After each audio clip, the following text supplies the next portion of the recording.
¿Por qué demonios escribo? Ahora quiero entender todo. ¿Cómo se hace para vivir una vida vacía?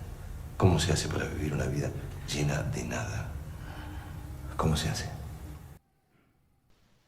Escribir es atarse una soga al cuello. Conforme las palabras van adquiriendo mayor precisión y se ajustan a nuestra realidad corpórea, el dolor de la liberación se agudiza para abrirnos paso a otra dimensión más sutil. El escritor, por definición, es un homicida, el perpetrador de sí mismo y de su época. La escritura, como acto esencialmente creativo, propio de literatos y no de meros mecanógrafos, junto con su hermana siamesa la lectura continúa siendo, a pesar de los años, una de las exiguas actividades humanas cuyo virtuosismo se justifica por sí mismo, al margen de cualquier posición ideológica. Tanto los escritores como los no escritores, incluso quienes jamás leen o escriben, comparten este punto de vista. Escribir es un acto cuasi divino reservado a solo unos pocos, a los elegidos, a los escritores que forman parte de una categoría distinta a la del común denominador de las personas. Los más pesimistas dirán que la unanimidad en torno a la escritura proviene de su naturaleza utilitarista. Ciertamente se trata de una herramienta al servicio de cuantos fines se proyecta el hombre. Sin embargo, como lo sabe todo respetable escritor, el arte de escribir va más allá de ser un simple instrumento. Es un modo de vida, y en un caso más logrado, una vida paralela y completamente distinta. No existe una sola definición de escritura, pues ésta depende de las bondades que el escritor encuentra en ella, las cuales a su vez se inscriben como el fundamento de su motivación por escribir. De manera que al definir su sagrada ocupación, los escritores llevan a cabo una suerte de confesión autobiográfica. Es a propósito de su más preciada gracia que estos dejan entrever un poco de su historia, muchas veces sin siquiera darse cuenta. Así, impedido para expresar el sentir de los escritores por cuanto hace a la escritura, no me resta más que entintar la más emotiva de todas las concepciones que conozco al respecto, la mía. Todo comenzó 5 minutos después de haber nacido, tiempo que resultó suficiente para darme cuenta de que esta realidad perceptible, tan insípida y revuelta desde esos ayeres, se alejaba con creces de lo que mis desordenados impulsos genéticos apetecían.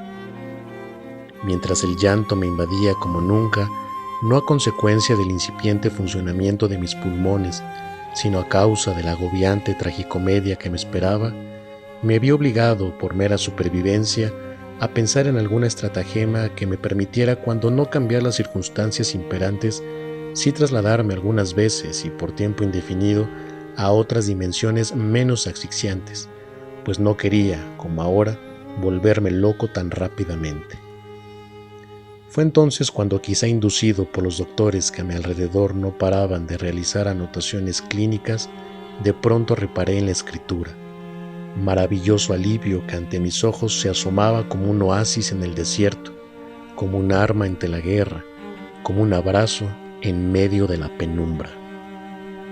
Solo fue cuestión de esperar algunos años, que por fortuna no fueron más de 6, para escribir y alejarme de la inmediatez. Comencé escribiendo insultos dirigidos a personas que no podía ofender de viva voz, ya que eran adultos y estaban socialmente protegidos por los convencionalismos, factores altamente peligrosos para alguien que todavía mordía con dientes de leche. Era sorprendente presenciar cómo los insultos escritos, no obstante de su apariencia estática e inerte, surtían los mismos efectos que aquellos expresados en forma verbal, aunque claro, tenían muchos más beneficios. Además de generar una profunda satisfacción y calma personal, pues no se propiciaba conflicto alguno, mis primeros escritos injuriosos me situaban por encima de sus destinatarios, quienes al no enterarse de mi respetuoso proceder, terminaban incluso premiándome con calificativos tales como prudente, maduro y hasta justo. Una vez que la técnica por fin desplazó al instinto, la escritura se tornó más poderosa y apasionante. Ya no solamente era un medio de expresión personal, sino que se había convertido, para sorpresa de mi constantemente frustrada dedicación como escritor, en la mejor y más civilizada forma de cobrar venganza frente a esta realidad malsana con la que siempre he tenido conflicto. Desde ese momento, si la realidad o parte de ella no me agrada, de inmediato me dispongo a cambiarla, esto es, adecuarla a mi manera, mediante el acto creativo de la escritura. Bien a través de un ensayo, de un poema o de un cuento corto, siempre procuro que mis ideas adquieran existencia material, cuando menos en la mente y en la voluntad de mis lectores cautivos. Gracias a la escritura soy Dios del pequeño universo que reside en mi mente, me transformo en el perpetrador de mi vida y de mi época, me erijo como crítico incansable y en pocas palabras me convierto en escritor. ¿Qué es la escritura? Rebeldía expresada en creación y crítica, cuyo inherente antagonismo siempre toma como referente el sentido de la realidad vigente, o sea, el objeto a modificarse dialécticamente. Por extensión, la escritura es liberación, conflicto, sufrimiento, alimento, perfeccionamiento y consagración. Es medio, influencia, pero también fin en sí misma, transformación.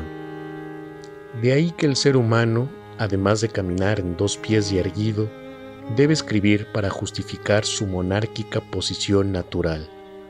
Sin escritura, el hombre retrocede, se convierte en un ente inanimado, en una roca, bastante estorbosa, cabe decir.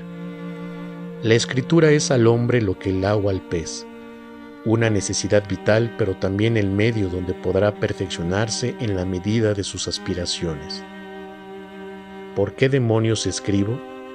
Por los demonios que desde aquel primer parpadeo me revelaron la vida tal cual es, vacía de significación y apta para ser moldeada por las ideas contenidas en estas mis letras, así sin más.